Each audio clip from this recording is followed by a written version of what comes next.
उतारने के लिए लाखों लाखों रुपया खर्च होता है ना। कर्जा लेकर करना पड़े, जमीन सुधारना लगाना पड़े और 4-5 साल तक पंजाब में दिल्ली में रहना पड़े, रह लेगा। लेकिन लोग क्या करता है, एक बाल को उतारने के लिए इतना आडंबर करता है। तो वहां जो बाल मुंडन करने के लिए मैं भी गया था, सत्संग भी हो रहा था। आदमी को एक चीज पर विश्वास नहीं है, कई चीज पर विश्वास करके रखता है, वही आदमी कहीं कहीं डूब के मर जाता है। तो वहां पर मैं भी गया था, भगत भी हो रहा था। क्या भगत भी चल रहा था, भगत के साथ साथ सत्संग भी चल रहा था। समय से भगत भी हो, समय से सत्संग भी हो। ध्यान दीजिएगा, हमारा समाज अंधविश्वास के गर्त में कैसे जा रहा है। बहुत लोग कहते हैं कि हमारी परंपरा है, हमारे बड़े पुरखे सब करते हुए आ रहे तो हमको कराना क्या है, मजबूरी है। हमारे बाप पुरखा लोग लालटेन जला के सब काम करते, जलाइए अभी, कहिएगा हमारा पुरखा है, परंपरा से आ रहा है तो हमको करना है।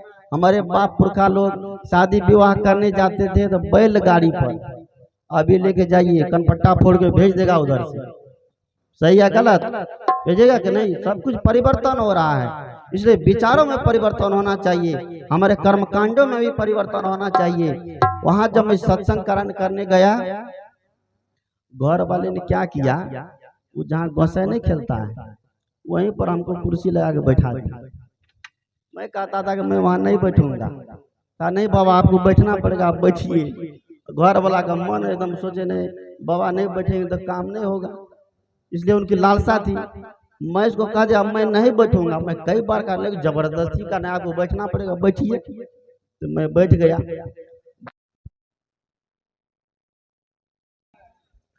तो घर वाले के आग्रह पर मैं कुर्सी पर बैठ गया। भक्ता अपन आसन जमाया हुआ है, भक्तिया सब एकदम झायल खोल लेकर खूब ताल दे रहा है।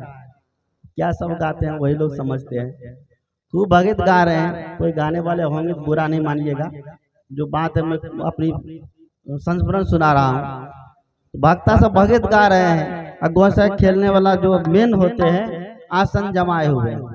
मैं कुर्सी पर बैठा हूँ, वो तोरे तर हमको भी देखते हैं, तोरे पर हमको भी देखते हैं, बगवा बगवा के। उनके मन में हो रहा कि बाबा कब यहाँ से चले जाए। हम भी बात को समझ गए कि उनका मन में हो रहा कि बाबा चले जाए, तो हम भी एकदम चुपचाप बैठ ले, हम भी नहीं गए। हम सोचते हैं देखते हैं कि उसको गोसाई आता है कि नहीं आता है।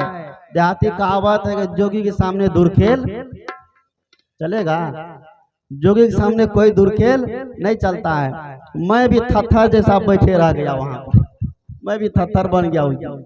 मैं कहा कि मैं रोज मन से बोलता हूँ, ये सब भ्रम है, पाखंड अंधविश्वास है, लेकिन आज मैं इसकी परीक्षा कर लेता हूँ क्या सच है कि ये झूठ है। मैं बैठा रह गया और घंटों तक बैठा रहा। जब तक बैठा रह गया तब तक उसको गोसाई क्या आएगा, नहीं आया।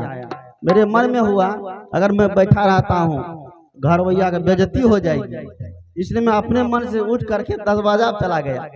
दरवाजा पर गया, 10 मिनट नहीं हुआ, इधर हु चालू हो गया। क्या हो गया, इधर हु चालू हो गया। सज्जनों ध्यान दीजिएगा, अगर किसी के देह में देवी आती है, किसी के देह में देवता आता है, किसी के शरीर में भूत प्रेत घुस जाता है, तो वहां भी घुसना चाहिए। जहां किसी बहन बेटी की इज्जत लूटी जाती है, घुसना चाहिए कि नहीं घुसना चाहिए? वहां उसकी जरूरत है ना, वहां भूत की जरूरत है, वहां प्रेत की जरूरत है, वहां देवी और देवता की जरूरत है। और सारे देवी देवता की जरूरत, सारे तंतरिया मंतरिया ओझावा की जरूरत सबसे कहाँ है, हमारी बॉर्डर पर है, जहाँ पर रोज जवान शहीद होते हैं। इस अंधविश्वास के गर्त में अभी अभी हमारा समाज पड़ा हुआ है, इसलिए समाज को, अपने बच्चे को ऐसे अंधविश्वास से निकालिए, उसको तर्कवादी बनाइए और भावनावादी बनाइए। आज हम बच्चे तर्क करना आज छोड़ दिया है, छोड़ दिया ना। अगर बड़े के सामने बच्चे तर्क करेंगे तो बड़े डांट देते हैं, नहीं डांटिए। आपका बच्चा तर्क कर रहा तो करने दीजिए। आज हमारे समाज में डेनिया घूमती है, बाण मार देती है। हम लोग इतना सत्संग करते हैं, रोज डेनिया को एकदम चाव देते हैं, यहाँ से चेतावनी का हाई कोई डेनिया तो आओ, लेकिन आज तक कोई डेनिया सामने नहीं आई है।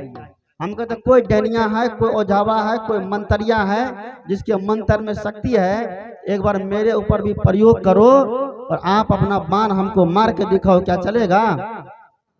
आप लोग कहें आप तो बाबा है, आपको कुछ नहीं होगा, आप अपने मंत्र से काट दीजिएगा। मैं कहता हूँ ये तंत्र मंत्र सब झूठ है। इस सबसे हमारा समाज अंधविश्वास की तरफ बढ़ता है। इसलिए आप अपने बच्चे को सद्मार्ग बताइए, सही रास्ता दिखाइए, संत गुरु के बताए हुए रास्ते में चलने का उसे ज्ञान दीजिए, तब आपका बच्चा सही मार्ग पर चलेगा। नहीं तो अंधविश्वास और पाखंड के गर्त में क्या हो जाएगा? विलीन हो जाएगा।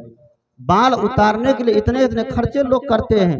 एक बच्चे को सही करने के लिए आज अपना बच्चा को कुछ हो जाए तो माँ बाप क्या कहते हैं? नहीं, भगवती माई को क्या कबलेंगे? कौन सी कबूलते हैं? खस्सी कबलेंगे। मतलब अपन बेटा बचावे खातिर कोबला करे 1000 करते हैं ना। अपने बेटे को बजाने के लिए 1000 कोबला होते हैं, एक कोबला नहीं।